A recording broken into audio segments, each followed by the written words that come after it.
হিন্দুর ঘরেও যে বাচ্চাটা জন্মায় কি হয়ে জন্মায়, খ্রিস্টানের ঘরে যে জন্মায় কি হয়ে জন্মায়। সুবহানাল্লাহ পড়েন। পরে মা বাবা তারা ইহুদি বানায়, খ্রিস্টান বানায়, নাসারা বানায়। তাহলে এই ধর্মের একটা বৈশিষ্ট্য হচ্ছে দ্বীনুল ফিতরা, এটা স্বভাব সুলভ ধর্ম। আলহামদুলিল্লাহ পড়েন। কয়টা গেল? হ্যাঁ, আচ্ছা। 7 নাম্বার হচ্ছে দ্বীনুল ইলম, রিলিজিয়ন অফ নলেজ। এটা জ্ঞানের ধর্ম, নলেজ বেসড রিলিজিয়ন। এই ধর্মে সবকিছু জ্ঞানের উপর ভিত্তি করে। সুবহানাল্লাহ পড়ে।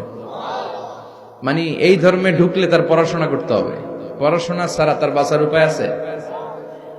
এই ধর্মের যে শ্রেষ্ঠ কিতাব কোরআন, এই কোরআনের প্রথম বাণীটা কি বলে? ইকরা মানে কি? আল কোরআনের প্রথম বাণী পড়ো, আল হাদিসে নবীর কথা পড়ো, পড়ে পড়ে শেখো, শিখে শিখে তুমি তোমার নিজের জীবন গড়ো। সুবহানাল্লাহ পড়ে। পড়ো, পড়ে পড়ে নিজের জীবন গড়ো। আমি তো বলি সব সময় পড়বেন, সুস্থ থাকলে পড়বেন, অসুস্থ হলে পড়বেন, গাড়িতে থাকলে পড়বেন, ঘরে থাকলে পড়বেন, মরার সময় পড়বেন। মরার সময় কি পড়বেন? লা ইলাহা মুহাম্মাদুর। তার মানে পড়া ছাড়া কোনো উপায় আছে? তাহলে এই ধর্মের অনুসারীদেরকে পড়তে হয়, স্টাডি করতে হয়, ঠিক কিনা? আর বিশ্বনবী বললেন তলাবুল ইলমি ফারিদাতুন আলা কুল্লি মুসলিম ওয়া মুসলিমা। পড়া, ধর্মীয় জ্ঞানার্জন করা সব মুসলিম নারী পুরুষের জন্য ফরজ করে দিয়েছে কে? দেখেন জ্ঞানকে ইসলাম কত মর্যাদা দিয়েছে।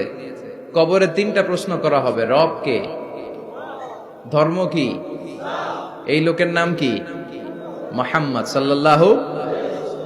3টা প্রশ্নের পরে আপনাদেরকে আরেকটা প্রশ্ন করা হবে, ওয়ামা ইলমু, what is the source of your knowledge, তোমার এই জ্ঞানের উৎস কি, তুমি কেমনে শিখলা? এই 3টা প্রশ্নের উত্তর কেমনে জানলা? আপনাকে বলতে হবে আমি কোরআন সুন্নাহর আলোকে জেনেছি। চিল্লায় বলেন ঠিক কিনা? তাহলে পড়াশোনা ছাড়া কোনো উপায় আছে? ইলম, দ্বীনুল ইলম বলে এটাকে, জ্ঞানের ধর্ম, নলেজের ধর্ম। আপনাকে জ্ঞান অর্জন করতেই হবে।